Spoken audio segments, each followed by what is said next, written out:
everybody, I'm Jennifer Thurman. Thank you for watching my cooking video. Today I'm going to make roasted sweet potatoes, and I'm going to top off the sweet potatoes with a spicy black bean topping. Everything's going to be super quick and easy to make, and everything's going to be whole foods, plant-based. So the first thing that I'm going to start off with is I'm going to roast my sweet potatoes. So to kind of cut down on cooking time, I cut the sweet potatoes in half. I very lightly sprayed them down with an organic olive oil, and that's the organic olive oil that I use.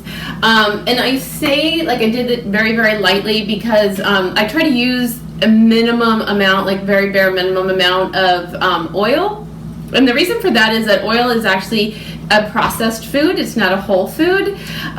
So if you were to say, like, eat an olive, olives are actually like a really good source of vitamin E. They have some other nutrients in them as well. There's also a little bit of protein in olives. But when you process the olive and you make olive oil, you condense it down so that all that it is fat. And so I try to, which makes it not a whole food, it makes it a processed food. So I try to reduce the amount of oil that I use, but sometimes, you know, just a little bit is necessary. So anyway, I very lightly sprayed the sweet potatoes with some olive oil. It'll just make the potatoes come out a little bit more moist. I'm going to roast them in the oven at 450 degrees. Around about 30 minutes is how long I'll cook them for, but the cooking time kind of varies depending on how big the sweet potato is. So I have kind of small sweet potatoes today. I got these on sale at Trader Joe's, organic sweet potatoes, super yummy. So they probably won't take quite 30 minutes to cook. If you want to check your sweet potatoes, you just stick a fork in them, or you kind of look for like the sweet potato to kind of like bubble a little bit. It means it's caramelizing just a little bit, which makes it super yummy. So I'm going to stick them in the oven. And you'll notice here I have actually 2 trays of sweet potatoes that I'm using. I'm a big fan of meal prepping. So I, you know, like most everybody else, I work a full-time job, I have a busy lifestyle, and it's just not practical for me to cook every single day. So what I usually do is I'll cook a big amount at one time and then eat that throughout the week.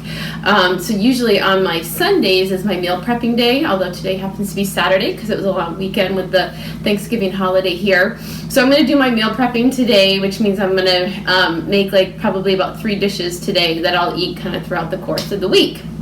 So the next thing that I'm going to do as the sweet potatoes are roasting is I'm going to make the spicy black beans. And to make my spicy black beans, I'm going to use my Instant Pot. And if you don't have an Instant Pot, you want one of these things, ask Santa to bring it because they are so fabulous. You can buy them on Amazon for about $100. And it's well worth the money, and they're especially great for when you're trying to cook oil-free, minimal oil. They're just all around. I highly recommend the Instant Pot. So the first thing that I'm going to do is I'm going to use the Instant Pot on saute mode, and I'm going to saute up the onions that I have. And I already cut my onions before I started this demonstration, mostly because I really hate cooking onions, and I always cry while I cook onions. I'm just very sensitive, I guess, to onions. And so anyway, I don't want that to be in my video. So, so to saute up my onions, I'm actually going to use a vegetable broth. So let me grab that.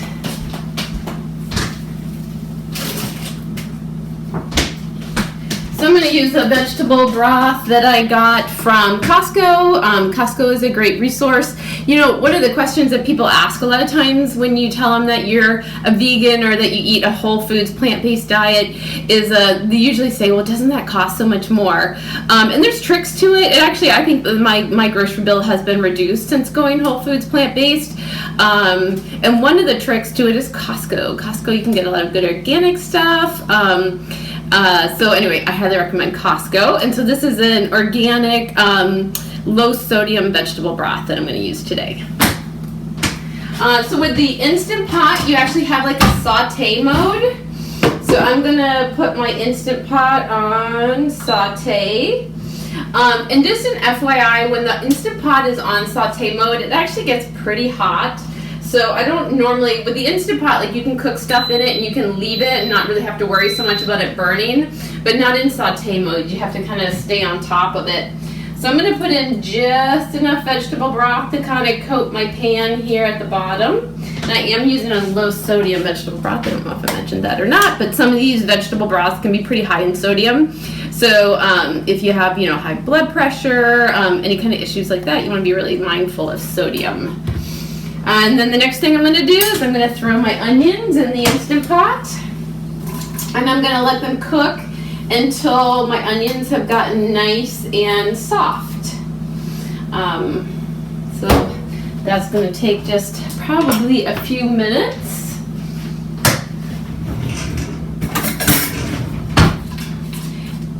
And while the onions are cooking, I'm actually also going to add 1 teaspoon of kind of like a heaping teaspoon, because I actually really like cumin a lot, but if you don't like cumin, you might want to go a little lighter. But I'm going to add 1 teaspoon of cumin. So my next tip, if you're interested in trying to save money while eating whole foods, plant-based, is to shop at Indian grocery stores. So I live here in Cary, North Carolina, where we happen to have a pretty large Indian community. And there's lots of different Indian grocery stores that you can choose from around my area. I like a place called Patel Brothers. But you can't beat their prices when it comes to spices. Their beans and their lentils is also pretty cheap, but really beans and lentils and rice and things like that are cheap anywhere you go. But when it comes to spices like cumin and turmeric and coriander, it's hard to beat an Indian grocery store. But if you have like a Hispanic grocery store, or you have an Asian grocery store, any of those kind of like ethnic grocery stores, they tend to be a little bit less expensive than, say, if you were to go buy your spices at Harris Teeter or whatever mainstream grocery store you have in your area. So I'm going to go ahead and I'm going to add my cumin to my onions as my onions are starting to saute.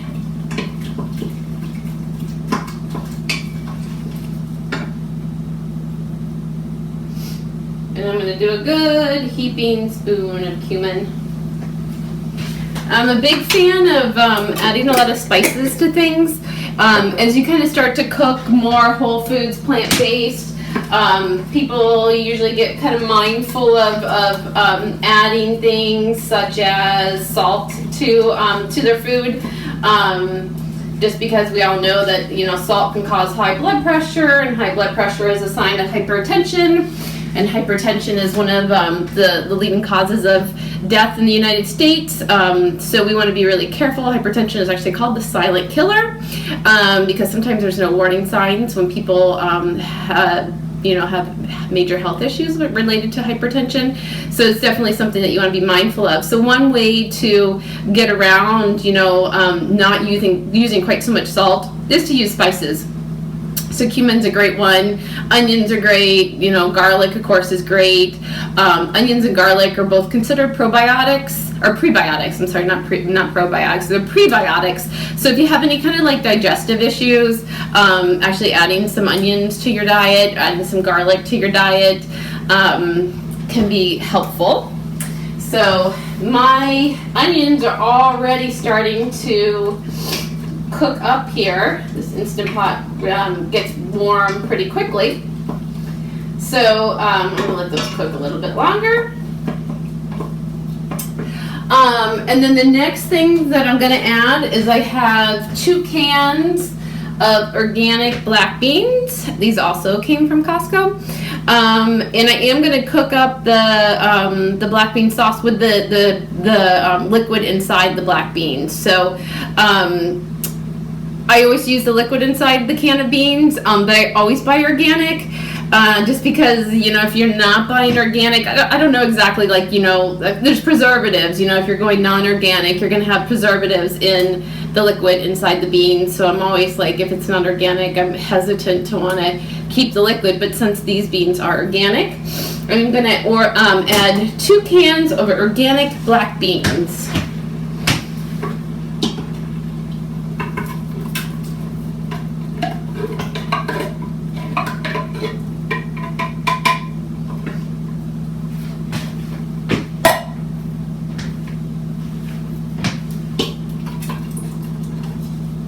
Black beans in general are super, super healthy foods. Not only are they high in protein, but they're also high in fiber. And actually, beans in general have been proven through some studies to have a lot of anti-cancer properties to them. They're actually so powerful with fighting against cancer that the American Cancer Society recommends 3 servings of beans a day.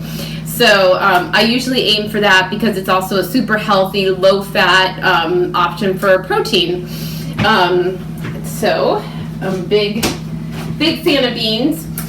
The next beans that I'm going to add, and these came from Harris Teeter, they're also organic, is refried pinto beans. And I add the refried pinto beans because it's going to thicken everything up a little bit. With the black beans and the fact that I use the sauce, the liquid on top of them, is going to make it a little bit runny. And I actually want my spicy black beans to be a little bit thicker. So I'm going to add these pinto refried beans. The one thing that is important when you're buying refried beans is to just read your label and make sure there's no lard in them. Most brands nowadays don't have lard anymore, but you definitely want to read the label and just make sure that you're not getting lard, because lard is not a whole foods plant-based item by any stretch of the imagination. So I'm going to go ahead and add these in. And then when you first add in the refried beans, they're kind of, they're thick and they kind of clump together. So just as your whole bean mixture starts to warm up, you can just start to stir in the black beans in the refried beans, so that they kind of serve as like a thickener for the whole black bean dish. I'm leaving it just on saute mode right now. I'm going to leave it on saute mode until I have everything else in there, and then I'm going to move it over to just the warm setting so that it just keeps everything nice and warm as my potatoes are roasting. So the next step is I'm going to add a salsa, and this salsa came from Costco. It's an organic salsa. It's a medium. And I'm going to add about 2 cups, although I'm going to tell you that I almost never measure. I just kind of add, by the look of it. But if you were, you're following the recipe tightly, you want to probably around about 2 cups. This is a medium salsa. You can, of course, go hotter if you like things hotter. You can go mild if you like things a little more mild. You can totally adapt it to what you're looking for. So I usually go for about a half a jar.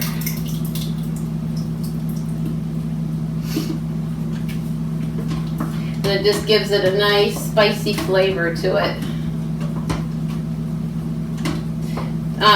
Tomatoes in the form of salsa or tomato sauce or like a marinara, anything like that. Tomatoes also are a great anti-cancer fighting vegetable. They have an ingredient in them called lycopene, which has been clinically proven to help with various forms of cancer, but in particular with prostate cancer. So feel free to eat as much salsa or marinara as you want to. It's a pretty healthy food. They have found that if you're using a tomato-based product like a marinara or a salsa to try to fight off cancer, like if you have somebody that has prostate cancer, or you just are very aware of cancer and you want to hedge your bets, they actually found that eating it with like a little bit of fat actually enhances the lycopene in it. So if you can eat, like it with, say, a little bit of avocado or something like that, it's going to enhance the cancer-fighting properties for you. So my last step in making this dish is that I'm going to add a little bit of corn to it. I kind of like the corn. It adds a little bit of diversity to the dish, a little bit of color to the dish as well, and gives you a little bit of texture in there. So I'm going to go ahead and already, like, my refried beans have pretty much just melted into the whole mixture, and so I've got just a nice thick black bean mixture. And I'm going to add probably about a half a package of my frozen corn. Another helpful hint, I would say, for people that are on a budget and they're trying to eat whole foods plant-based is to buy frozen veggies.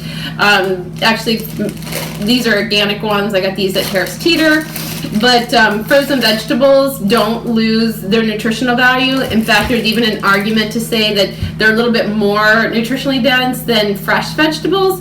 Just because, like with a fruit or a vegetable, as soon as you pick it from the vine, it starts to basically decay. Like, I mean, you have, of course, a number of days, 5 days, 10 days or something like that before you can't eat it. But it starts to break down pretty quickly after it's picked from the vine. So if a vegetable is picked and it's frozen really, really quickly, you'll actually kind of keep some of the nutrients more intact than if you were to, say, buy corn on the cob that had been sitting on the shelf for 5 days. So don't be afraid to buy frozen fruits and vegetables, and usually you can get organic ones actually for fairly cheap. So you just want to make sure that with like your frozen fruits and veggies, they don't have preservatives on them, because some of the non-organic varieties are going to. So my black bean mix here is pretty much done. So I'm gonna just move my setting over to warm so that it just keeps it nice and warm as my sweet potatoes are cooking. Once my sweet potatoes are done, I'm gonna pull them out of the oven and just top them right off with the black beans. If you wanted to add like a little bit of healthy dietary fat, you could make like a guacamole or even just mash up a little bit of avocado and put that on top, and then you've got a really hearty, filling meal. So hope you enjoyed my video. Thanks for watching and happy cooking.